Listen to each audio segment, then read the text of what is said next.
우리 주변에 한 번쯤은 만나게 되는 최악의 인간성을 가진 자의 5가지 유형. 멀리 해야 되는 사람, 손절해야 되는 친구. 어쩌다 사람을 만났는데 처음에는 참 인상이 좋았다가 시간이 지나면서 사실은 최악인 인물로 변해버린 경험이 누구나 한 번쯤 있을 것이다. 함께 있으면 기분이 나빠지고 안 좋은 일들에 말려들며 언제나 손해를 보게 만드는 그런 사람도 주변에 한 명쯤은 있다. 겉과 속이 완전 딴판이고 사람을 음해하는 등 당신의 주위에 한 명 정도는 있을 법한 그런 성격의 최악인 사람들. 그런 사람들과 관계를 맺게 되면 스트레스가 몰려오고 정신적으로 피폐해진다. 그런 사람들은 마음을 갉아먹는 벌레와 같다. 최악의 경우에 자기 자신조차도 그런 비정상적인 사람으로 변할 수 있는 가능성이 다분히 있고 더욱 신경 쓰여야 할 것이다. 절대로 상대하지 말아야 할 부류의 사람들은 4가지 특징을 가지고 있다. 첫 번째는 만나는 사람에 따라서 태도가 돌변하는 사람이다. 성격이 나쁜 사람은 상대가 자신에게 이익이 되는지 아닌지를 항시 판단하고 사람에 따라서 극단적으로 태도를 바꾼다. 그래서 이용할 대로 이용했거나 아니면 뭔가 건질 것이 있다고 판단했을 때에는 한편으로는 온화하게 때로는 횡포에 가깝게 사람을 조종한다. 많이 본 예로 식당 등에서 종업원에게 반말을 넘어 명령조로 말하고 클레임을 걸 듯한 언동을 취하는 사람들은 눈여겨볼 필요가 있다. 성격이 나쁜 사람은 지위, 명예, 돈 등에 약한 경향이 있고 태도와 언동의 이면성이 교묘해서 때로는 자신도 속고 있다는 사실을 눈치채지 못하는 사람도 있다. 만약 주변에 이와 같은 행위가 의심되는 사람이 있다면 그 사람이 약한 위치에 있는 사람들 앞에서 어떤 행동을 취하는지 주의 깊게 주시해 볼 필요가 있다. 사람을 무시하고 깔보는 사람. 자신이 얼마나 대단한 사람이라고 생각하는지 물어보고 싶을 정도로 사람을 깔보고 아래로 보는 사람이 있다. 예를 들어 목표를 위해 필사적으로 노력하는 사람에게 대놓고 얌마 그딴 거 한다고 뭐가 되겠냐. 노력해봐야 소용없다니까 하고 아무렇지도 않게 말을 하는 사람이 있다. 두 번째는 사람을 이용만 하는 인간. 정말로 성격이 나쁜 사람은 타인의 솔직한 감정이나 선의를 교묘히 이용해서 자신의 입맛에 맞게 끌고 간다. 예를 들어 어떤 일로 좌절에 빠진 사람들에게 다가가 이런 일이 당신에게 도움이 될 거예요. 하고 친절한 척 조언을 하지만 사실은 자신의 이익을 위한 덫으로 유도를 하며 제3자로 가장하곤 한다. 이런 타입이 무서운 점은 자신은 직접 아무런 손을 쓰지 않고 타인을 잘 이용함으로써 목표로 한 임무를 교묘하게 추락시키는 기술을 지닌 데에 있다. 다른 표현으로 하자면 지능범이라고도 할 수 있다. 게다가 만일 그 악행이 주모자인 자신에게 쏠리게 되면 그 책임을 실제 행동을 한 사람에게 전가하는데 이때의 언행이 너무나도 자연스럽고 간단하게 보인다. 때로는 주모자인 이 사람은 피해자로 돌변하기도 한다. 만약 당신 주변에 언제나 지시만 하는 경우가 많고 말 뿐이며 행동은 하지 않는 타입의 사람이 있다면 이런 부류에 속할 가능성이 높으니 주의를 할 필요가 있다. 세 번째, 자신이 하지 못하는 것이나 가지지 못한 것에 대한 심한 질투심 있고 그것을 무시하거나 비아냥거리는 투로 부정하는 사람이 있다. 자신이 아는 얄팍한 지식을 드러내놓고 그것을 모르는 사람이 있으면 그런 것도 모르는 게 말이 되냐 하고 조롱하고 무식한 인간 취급을 하는 사람. 이런 사람이 주변에 있는 것만으로도 자신감과 적극성이 낮아지며 최악의 경우 자기 자신의 정체성마저도 잃게 될지도 모른다. 만약 그런 사람들을 부모로 두고 있다면 더 말할 필요가 없을 것이다. 이런 사람들임을 눈치챘을 때에는 위험 인물임을 인지하고 되도록 조속히 거리를 둬야 한다. 타인의 비밀이나 정보를 아무런 주저함도 없이 흘려버리는 사람도 같은 부류이다. 만일 일상적으로 항상 그런 언행을 하는 사람이 주변에 있다면 그 사람과 절대로 말을 하지 않는 것이 가장 현명한 방법이다. 네 번째는 뒤통수에서 남의 욕을 하는 사람. 다른 사람의 험담을 늘어놓거나 쓸데없이 나쁜 소문을 퍼뜨리는 언행은 결코 칭찬받을 행동이 아니다. 하지만 진짜 나쁜 사람은 당사자 앞에서는 웃는 얼굴을 하고 있다가도 잠시 자리를 비우는 순간 그 사람의 험담을 늘어놓는 타입이다.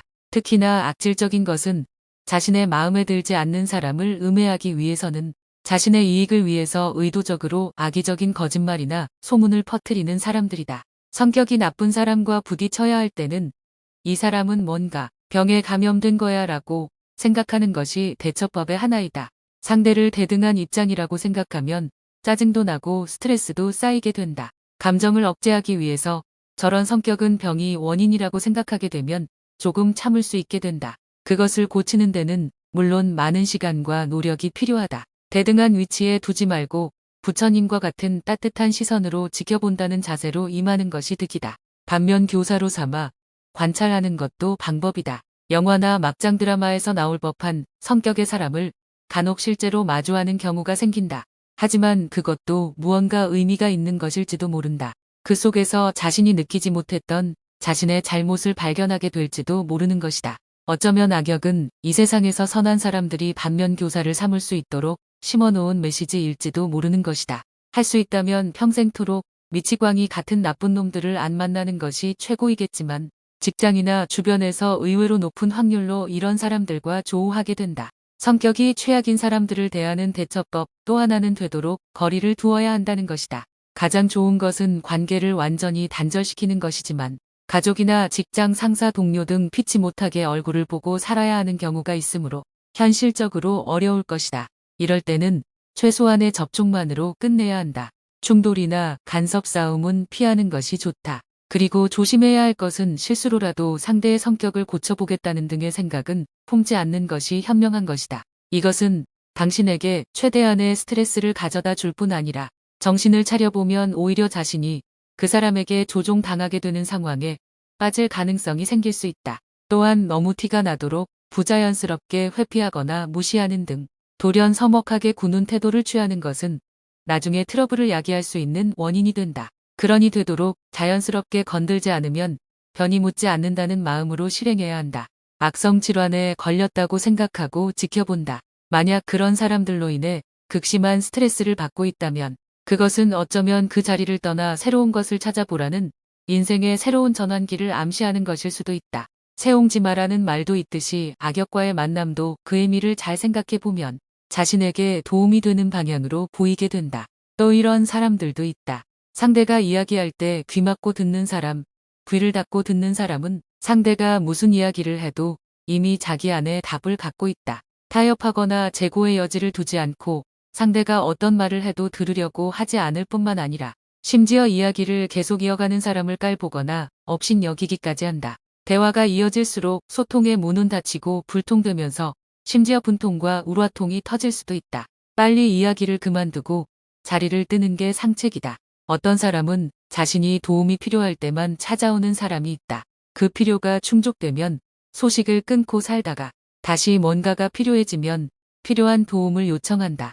인간관계는 끊임없이 애정과 관심을 갖고 보살펴야 하는 수동시계와 같다. 애정과 관심이 식으면 그 다음 단계는 넘을 수 없는 경계가 생긴다. 경계는 이제 다시 넘을 수 없는 한계로 자리 잡는다. 필요할 때 필요한 걸 부탁하면 필요한 걸 얻을 수 없다. 인간은 필요로 맺어지는 계약 관계가 아니기 때문이다. 필요로 맺어진 인간관계는 필요가 없어지면 인간관계도 끊긴다. 끊긴 인간관계를 필요한 게 생기면 다시 이어나가려고 하지만 이미 관계는 쉽게 넘을 수 없는 경계로 바뀌었기에 관계 회복은 생각보다 쉽지 않다. 필요 없는 사람은 없다. 다만 상대가 지금 필요하지 않다고 생각할 따름이다. 내 이익만 챙기는 나밖에 모르는 사람이 있다. 다른 사람의 아픔에 눈 감는 사람은 사람으로서의 기본적인 윤리나 의무를 망각한 사람이다. 상대방의 아픔을 사랑하는 사람이 진짜 사랑하는 사람이다. 자기 과시에서 헤어나오지 못하는 사람이 있다. 대화를 나누다 보면 자기 생각은 언제나 옳다고 생각하면서 자신 있게 자기 주장을 펼치는 사람이 있다. 물론 자신감을 기반으로 자기 주관을 거침없이 이야기하는 사람을 부정적으로 생각하지는 않는다. 문제는 내 생각도 틀릴 수 있다는 가능성을 열어놓지 않고 자신을 맹신하는 사람의 생각이다. 지금 내 생각은 내가 살아오면서 겪은 직간접적 체험이 역사적으로 축적되어 생긴 산물이다. 생각은 그래서 역사성을 띠고 있다. 내 생각을 만들었던 그 당시의 상황이 지금과 다를 수 있기 때문에 지금 내 생각은 지금 여기에 안 맞을 수도 있다. 더욱 심각한 문제는 자신이 갖고 있는 경험과 지식을 지나치게 높이 평가하면서 자신과 다른 상대방의 관점을 인정하지 않으려는 고집이나 아나무인의 자세다.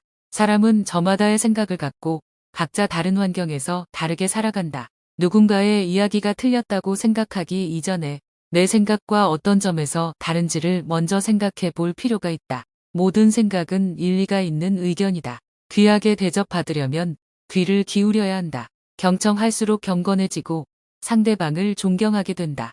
내가 기울인 만큼 나는 기울어지지 않는다. 오히려 상대를 똑바로 세워 자존감을 갖게 만들어줄 수 있다. 자세를 낮추고 귀를 기울일 때 소통은 화통해진다. 진정한 대화는 나를 낮추고 상대를 높여주는 겸손에서 비롯된다. 나를 낮추고 상대를 높여주면 덤으로 나도 높아진다.